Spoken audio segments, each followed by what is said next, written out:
Hi, my name is Lemin. Joining me is Josh McCone, James Mcathur and Nye Bett, and we're doing the database and database systems presentation. I'll start with assumptions. We assume that flower pots, bouquets, different types of flower arrangements such as flower beds are items and not groups of items. We made assumptions that any reference to LGC or garden centre or any variation of them are referring to the garden centre. We also assume that payments and types of payments such as invoices are the same. We assume that items in stock are the same, and we also assume that the instructions for the plants come as part of this stock. The requirements. The company needs a database which tracks stock, orders, customer details and staff. The company needs to be able to query stock limits and restock those that are low or out. Invoices and payments need to be sent to customers or after a stock order. So when they get stock in, there needs to be an invoice to pay for the stock, and the company needs to be able to receive feedback. The customer needs to get all the information about the plants quickly and at their fingertips, for example, the Latin name or the alkaline level of the soil. The customer needs to be able to track their order, bringing up information like when the order was placed, when it was dispatched, etc. And the customer should be able to provide feedback on the order. Okay, this was the data flow diagram that we created based off of the requirements that Will just outlined. The next phase was to do a verb and noun analysis based on the case study that the assignment gave us. So we each individually researched and came up with a verb and noun analysis, and then we merged them to produce this, which is the final product. The orange highlights are the noun entities that we identified. The yellow are the attribute nouns, and the blues are the verbs that we were identified in this process. We formatted it here to apply the assumptions that Will mentioned in the first slide and remove any repetitions that we identified based on those assumptions as well.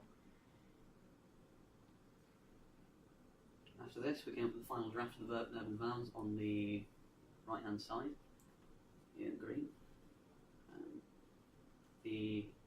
on the left-hand side was here are the relationships of how we connected the verbs to the nouns.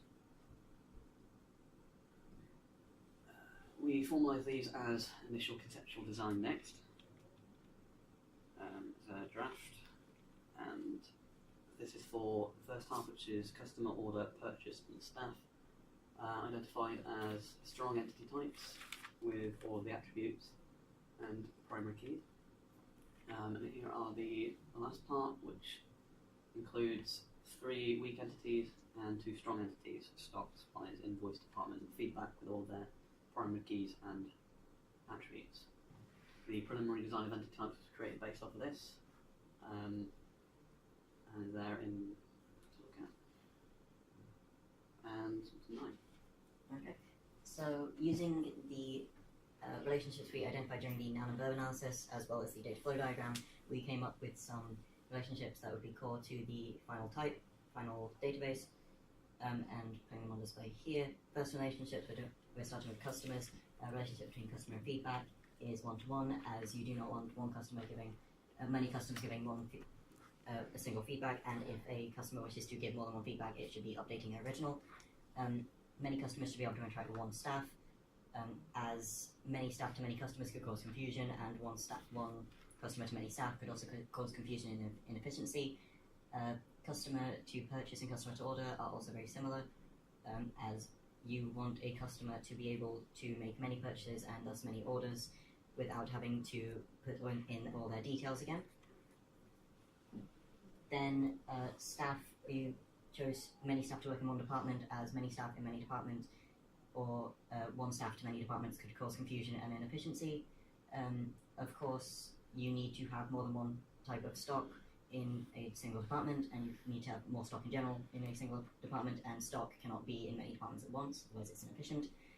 Many stock, of course, should be able to go in one order to stop multiple orders of one single stock at a time, and thus clog the system. Because of this, and clogging the system is also why we have one invoice to one order, as you do not want repeats of that in case it comes down to accounting. We decided that one purchase should be able to call from many suppliers, as it can take different stock from different places, and you want one purchase per order, so then someone is not over or undercharged. This is a diagram of all the possible relationships we identified, with red being the many-to-many relationships, as they would be need to sort it out later. Finally, this is our entity relationship diagram, which uses the preliminary designs as well as helpfully conceptual design. Now on to James. So to convert the entity relationship model into a relation schema, we followed a 7-step algorithm, starting with the strong entity types, in which we worked out the simple attributes along with the component attributes of the composite attributes, and we determined the primary keys for each of the relations tables. And then on to step 2, we worked out the weak entity types, which includes all of the simple attributes of the weak entities, along with the foreign key of the owner entity, along with the partial key of the weak entity itself. Step 3, we moved on to the one-to-one relationship types, with the relation table based on the level of participation for the particular relation. So in the first case, we have feedback customer and invoice order, which are full partial participation, and then we have purchase order, which is a new relation called sale, which is partial participation and uses the primary key of both entities. For step 4, we identified the relationships where there is one entity but potentially multiple instances of the other entity. So the table uses single participating entity's foreign key with all of the attributes from the multiple relationship entity, including its primary key. So the two keys together form the primary key. For step 5, we didn't identify any end-to-end relationship types, so we move on to step 6. For step 6, we create relations tables for attributes in the model that can possess more than one value. So 2 tables of the same attribute name, which in this case is season and plant attribute. So these tables consist of the attribute itself and the primary keys of their owner entity. So these attributes, in combination with their attributes, form the primary key. And then lastly, with step 7, we determined that the request relationship was determined to be an n-ary relationship because multiple entities share a common relationship here, which is purchase, stock, and suppliers, which creates a new relation called request. And the primary key consists of the foreign keys from each entity in the relationship. So based on the existing attributes and we identified that the 2 candidate keys in relation are customer email, customer order date time, item name, and staff email, customer order date time, and item name.